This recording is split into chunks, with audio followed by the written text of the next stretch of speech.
Good evening. Welcome again to our program, Women to Women. I'm Carol Paz, your hostess, and as always, we have a very special lady with us tonight. But I'd first like to thank our sponsors, carsonnow.org, which is the place to go online for the latest breaking news here in Carson City. Remember that name, carsonnow.org. We'd also like to thank Apex Security Consulting Firm, which provides personal and corporate protections. And we'd like to thank the Nevada Appeal and the Record Courier for their support of our program. Remember, they always ask us to shop locally and to look for the upcoming list of senior activities here in Carson City. So with that, let's introduce you to Margie Quirk, who is our guest for the evening. Margie, thank you so much for being here. Thanks for having me. Okay. I'm excited to be here. You know, you're a neighbor of mine, and sometimes we don't have to live side by side in houses. You have a wonderful business. You are the owner and the technician, part of a team at Lone Mountain Veterinary Hospital.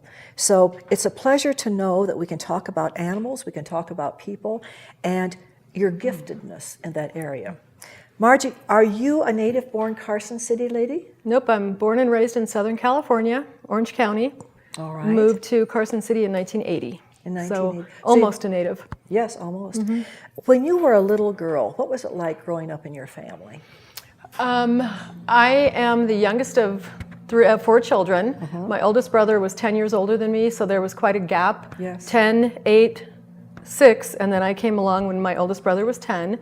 So it was a little bit different because I didn't have that close age, the relationship to play with my brothers and sisters. But my dad was an incredible man. He was very caring. My mom was very strong, independent, and I think my sister and I got our independence from our mom. Okay, she was a role model. Yes, yes, absolutely. Very strong, very independent, even at 86 today. How wonderful to have a parent living. Yes. How wonderful. Yes.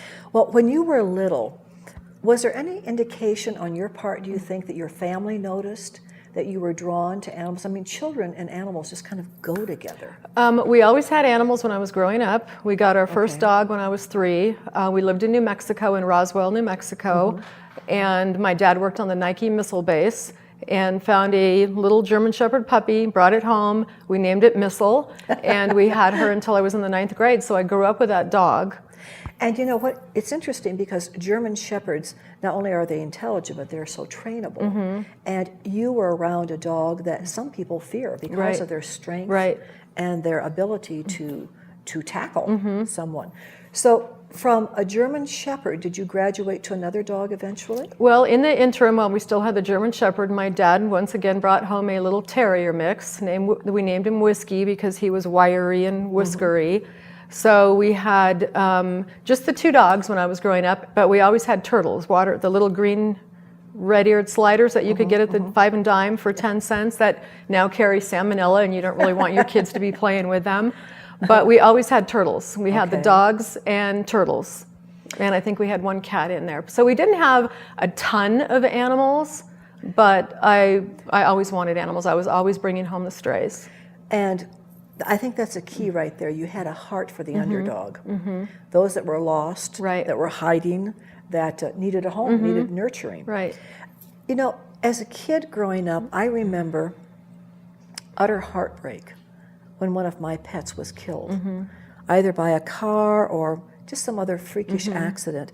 They never lived their full age, their full ability in years. And how do you deal with children when they lose a pet? How did you come through it as a child? Well, you know, I was really lucky. Our German Shepherd lived to be 13. Our little terrier Whiskey lived to be a long life. The only thing that didn't live long was I also had rats, pet rats, which I forgot about until just now. Ew. They're very smart. Yes, they are. Really smart. Yes, they are. But they also lived to their ripe age of 2, which is about average for a rat. I didn't have to go through that trauma of losing a pet before its time. What possessed you to want rats?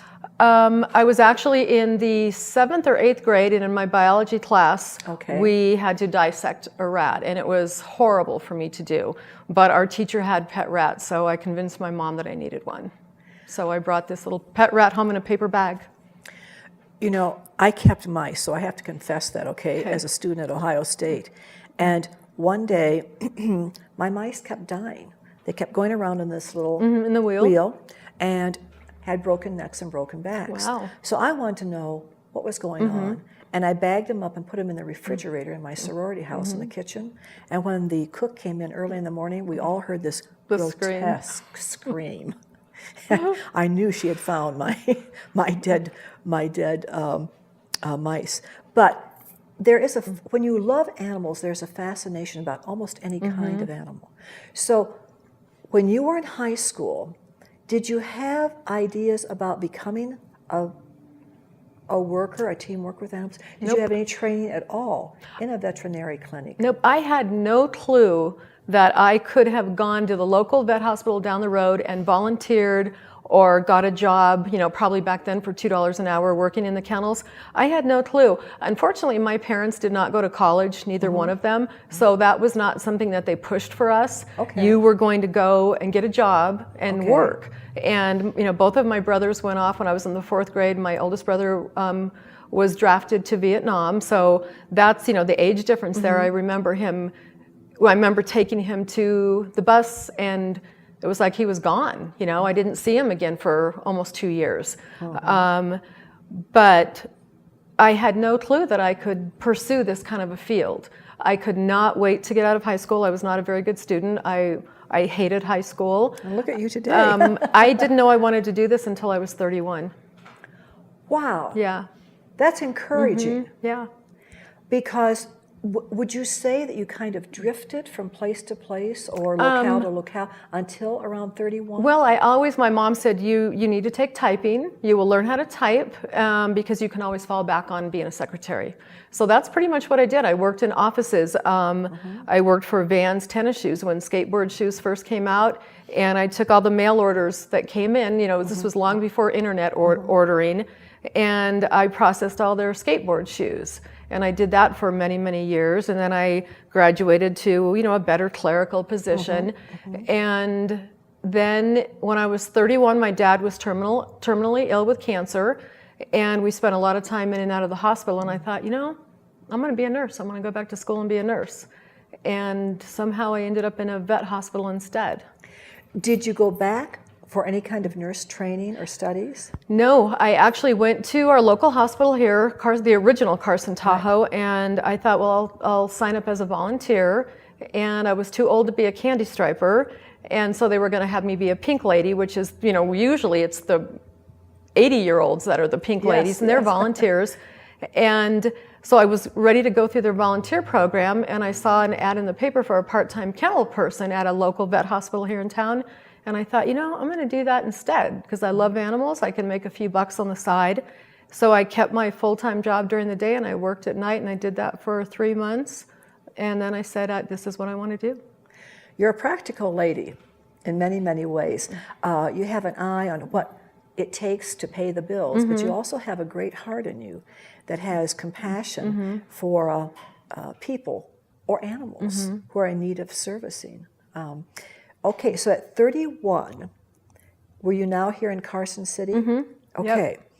And what happened at 31 that really changed the path?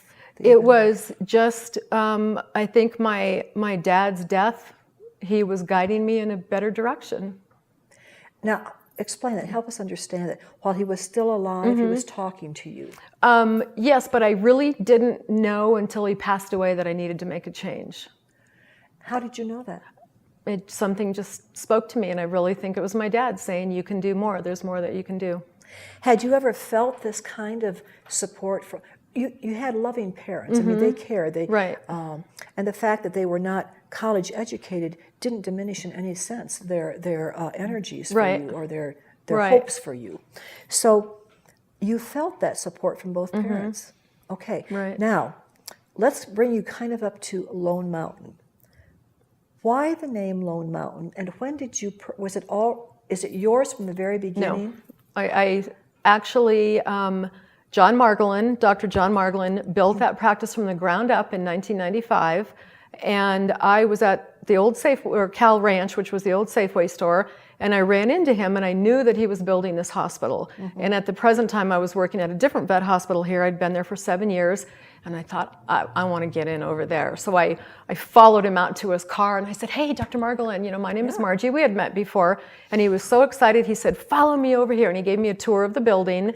Did he know you from before a number of years? From just veterinary conferences. And it was such a small town back then that, we knew of each other, but we really didn't know each other. Okay. So he gave me a tour and I said, I would love to come and work for you. So when he opened, he offered me a part-time job. It was 1 day a week, and I said, I'll take it. And 1 day became 2, and 2 became 3, and then 3 became working on Saturday, and I just grew as the practice grew. I grew with him. It got into your blood, so to speak. Right.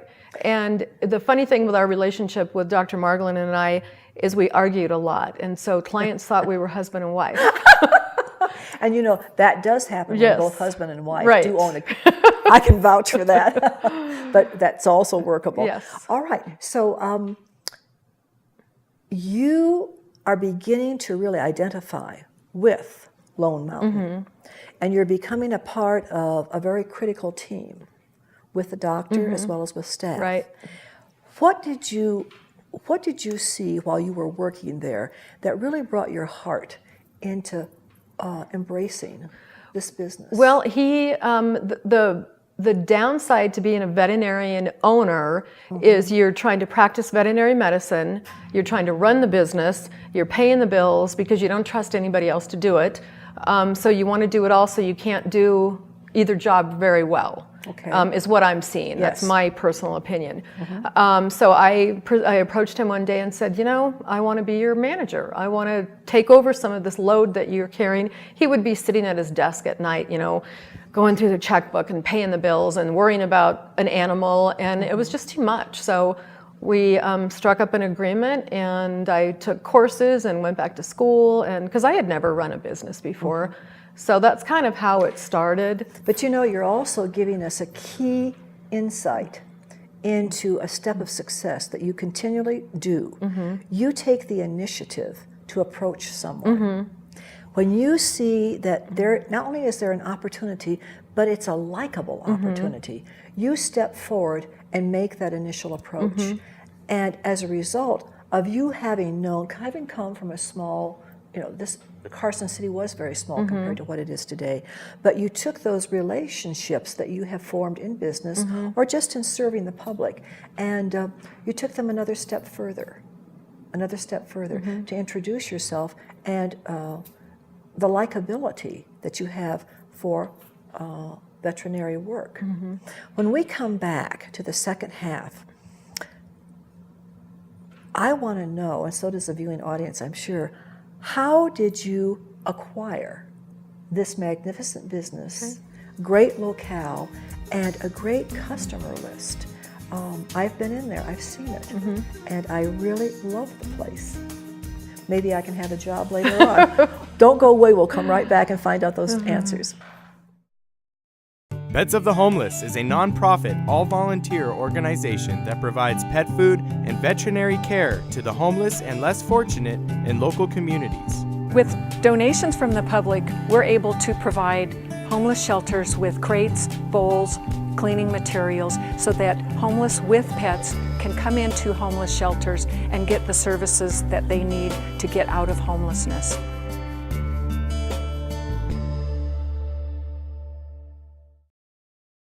A fire-adapted community is prepared to survive a wildfire with little or no firefighter assistance.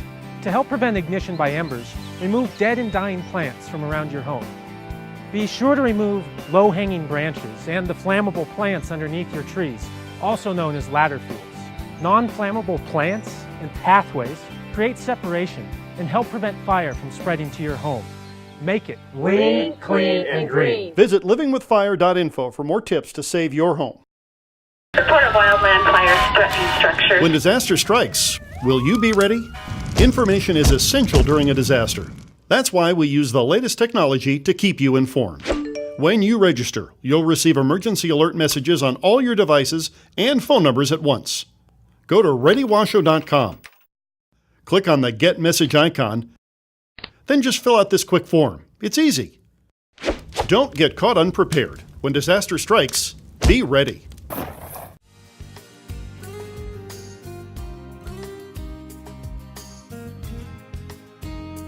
Welcome back to the second portion of our program. We're with Margie Quirk, who is the owner and team member there at Lone Mountain Veterinary Hospital. We have a lot of questions that we ask her at the end of the second half, but first of all, I'd like to thank again carsonnow.org, where you can watch us online. And I'd also like to thank our other two sponsors, Carpa Nevada LLC, importer of fine Portuguese olive oils, balsamic vinegar, and international teas, as well as Villa Basque, home of Pete's famous Basque chorizo right here in Carson City. So let's go back to Margie. Margie, I remarked at the end of the second half on how positive an approach you take with people, that when you have an idea in your head, you have that confidence to go up. And not everybody has that. Not every woman feels that she can ask a question or approach a person, especially after they've already left the scene. But you have that. Is there anything from your background or your childhood that you remember either seeing your father or your mother do that spoke to you strongly about, you know, there are times when I'm just going to have to go ahead and do something that on my own? Anything like that? As I think I said, my mom raised two very independent young women. Yes. And when I was in the 4th or 5th grade, my dad was in a severe accident. He was burned in the hospital for, I think, about 4 months. Wow. 3rd-degree burns. Oh, at that time, my mom had to step up and go back to work because there was no income coming in. And I became an early latchkey child back then. And I think seeing her be independent like that kind of gave me and my sister both our independence. And you apparently didn't see, or at least she didn't outwardly show you or share with you any fear of going back to work. No, absolutely not. She had to take over the reins and was very much willing to do so as the mother. Right, especially and as the since wife. both my brothers one was in Germany and one was in Vietnam. So she had to be the mom and the dad. Up. She did. She stepped up to the plate. And that's such an important experience for children, to see a parent who, because it can happen to any of us. We can lose a parent early in life, or we can have a parent such as your father who suffered 3rd-degree burns, which is going to take a long period of not only healing but rehabilitation. Yeah, it was tough. Yes. And to see a mother who had the courage, the fortitude, the determination to provide for a family. Right, especially considering she didn't work the whole time that we were young. You know, she worked before my parents got married, but once they got married, she was a mom, a stay-at-home wife, and had no prior job experience to that. You had a stable childhood. Very. Compared to a lot of other children. Very normal, nothing exciting except for that incident with my dad. Yeah. Now, let's go back to working here at Lone Mountain. What happened that you became the owner? I have to kind of think of my time frame here. Started in '95. In 2004, Dr. Margolin took me aside and offered me a small percentage of the practice as a shareholder, which was thrilling to me at that time. And he trusted you. Yes, very much so. And then in 2006, he decided he wanted to retire. And so he offered the practice to myself and a veterinarian who worked there at the time. So we were partners for 3 years, from 2006 to 2009. And in 2009, our philosophies differed. Yes, they differed. And so it was what I call it going through a divorce, because it was very rough. Oh, sure. And we split up, and I bought the practice from her. I had put so much of my heart and soul into that, I couldn't imagine my life without it. Isn't that a wonderful feeling to have? So strong. Well, it was like, what will I do? This was my family, my second family. Yes. And I would lay in bed at night and go, what am I going to do? Where am I going to work? Who's going to hire me? And I didn't want it. I didn't want to do that. I wanted to be with this practice that I had been with for so long. So you were there then for a totality of how many years when you actually bought? About 14. 14, okay. Now, you lead me to this idea. Philosophies can differ. What is your philosophy about running a business? My philosophy with this particular practice is we're very community oriented, and I joke that I would give everything away if I could afford it. My biggest downfall is when people come in with their pet that's sick and they don't have any money. You know, it's unfortunately, it is a business. Yes. I have a staff to pay, I have bills to pay, but I don't want to see an animal suffer. That's my biggest downfall. So my philosophy is community oriented. We work very closely with the Carson Tahoe SPCA. We work with animal control. We offer discounts. So that was pretty much where our philosophy differed. Okay. Now, you're a businesswoman. Okay. You're also part of a team. How does that work? It's a little difficult at times because before I was the owner, I was a team player. We were all friends, and now I am a boss, supervisor, and a team player, and a friend when I can be, and then a superior when I need to be. But for the most part, we have a fabulous staff. Most of them have been there. I think the minimum is 5 years. Some of them have been there 12, 13 years. So it's a home. It's a home to all of you, and I can see you wear a different cap during the day, Right. many times. Right. And I like when you blend in the responsibilities that you feel as an owner, but as a team member as well. So you are training at the same time as you are making decisions, and you're making decisions that are going to affect everybody, public as well as your staff. Probably, if I ask you this question, in terms of being a businesswoman and owning a name that's been there for a long time, you've been with the practice a long time, if I were to ask you, what are the two most challenging features that you face on a weekly or a monthly basis? Not a daily, but on a weekly or monthly basis. What would those challenges be? I think one of the biggest challenges for me is that because I am not a veterinarian, I cannot practice veterinary medicine. Okay. So, and this is always in the back of my mind, that if my 3 veterinarians decided, we're done, we're moving on, I could not continue to keep my doors open because I can't see clients, I can't diagnose, I can't do surgery, I can't prescribe. That's what veterinarians do. Right. So that's a huge burden that's always in the back of my head. The other one is the financial aspects of people and their pets that don't have any funding. Okay. Yeah. Now, in Carson City in Nevada, this is a state that has been hit tremendously. And it's a challenge for any business owner to see their way through this coming year, the following year, because the economy is not going to change overnight. Right. What do you and your staff talk about to keep feelings up, positive, giving? How do you maintain that level of confidence in your business? Well, I think we strive to be the best in customer service so that clients want to come back. We know clients when they walk in the door. They love our front desk. Lori, I know you know Lori. Yes. We call her our client relations specialist. She's very good. Very good. Yes. She's just the smile that greets people on the phone, in person. We just have to really strive to be the best that we can. And you know, like in a regular doctor's office or a specialist's office, oftentimes customers, clients, owners of dogs, cats, whatever the animals are, they come in and they're very hyper because something has happened. Right. There's a great concern. They're anxious about the health of their pet. And that's something that's not an easy thing to calm down. So that front desk, that's who we see as we come into. So I have to compliment you on Lori and how she handles that. And the rest of your staff is very calming. And I think that that's important. You talk about customer service. Why do you think that that's such an important part of the success in your business? Well, without customer service, you have no customers.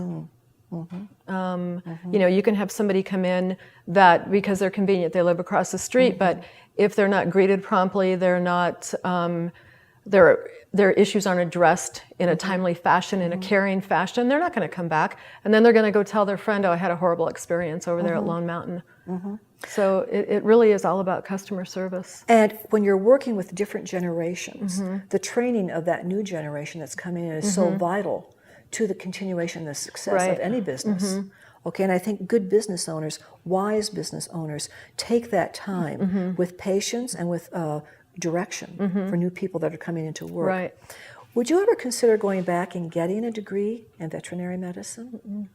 Why I is love that? what I do. Okay. Yeah. You don't want to take time off. No, when I was 31 and got into this field, that's what my goal was. I was going to go back to school to be a veterinarian, but I got so engrossed in the nursing part of it that I didn't want to take the time, just like you said, to go back to school. What is the most challenging of animals that you've had so far? Do you only deal with small animals? Do you deal with farm animals? We don't deal with farm animals. We Okay. do reptiles, snakes, which I don't deal well with snakes. I kind of, touch them a little bit, but I don't Okay. want to hold them. But you have staff who will? Yes, Okay. yes, absolutely. We snakes, all reptiles basically, pocket pets, which are the hamsters, the mice, the rats, rabbits, and then dogs and cats. And we do work on my own, like I had a rooster in there not too long ago who was in liver failure, so we ran blood work on him. And so, but we won't, the normal person wouldn't be able to bring a chicken in and we'd say, we could put it to sleep or euthanize it humanely if need be, but we don't do farm animals per se. Okay. What's the most challenging that you've ever experienced, that you've ever had with an animal, whether it's in the clinic or out of the clinic? All animals have such personalities, and you have to address that in the nursing care as well. I think, I don't know if it was the most challenging, but it was the most exciting, was a bobcat. No, it wasn't a bobcat, it was a mountain lion that somebody had bought in Michigan and was trying to get into California, and they got stopped at the border and said, you don't have the proper paperwork, you can't bring this over. So they brought it into the hospital and was going to board it and never came back. So we had this cute mountain lion cub that we didn't know what we were going to do with. She had been declawed, unfortunately, so she could never be re-released. So she went over to animal control. At the time they had kind of like a little zoo type area, and she lived there for a while, and then they shipped her to a reserve in Florida, I believe. But she was the most fascinating, because she was friendly and social, and you could rough and tumble and play with her. But And she didn't bite yet. no, but she was still a young Yes. kitten. Yes. So that's Do you- not an animal you want to keep as a pet, in my opinion. No, and you probably run into people who keep the wrong kind of wild animal that is going to be very difficult, if Right. impossible, to domesticate. Right. And then when they get to an age or a size, do they bring them to you? No, we haven't seen any like that. Oh, yeah, okay. Yeah, luckily. All right. Because it would be really hard for me to bite my tongue and not say, why do you have this as a pet? This is not really fair to this animal. Yes, there's a wisdom in choosing a pet, isn't it? That we as absolutely. as owners and as pet buyers need to keep in mind. Well, before we bring this interview to an end, I'd like you to help me understand, what have you learned overall as a woman in business and as a member of a very close-knit community? How do you keep your perspective about the busy days that you have, the involvement in the business that you have, with a personal life? I have a wonderful husband. We've been married 27 years. He's my support. He's the one who encouraged me to buy the practice. He said, here's my IRA, let's cash it in, you're buying this practice. So that's what we wonderful. did. And he does play a role with me in the practice. He's kind of my silent partner, but he's very much, how do we do today? What did you buy? Have you advertised for this? He's very much behind me the whole way.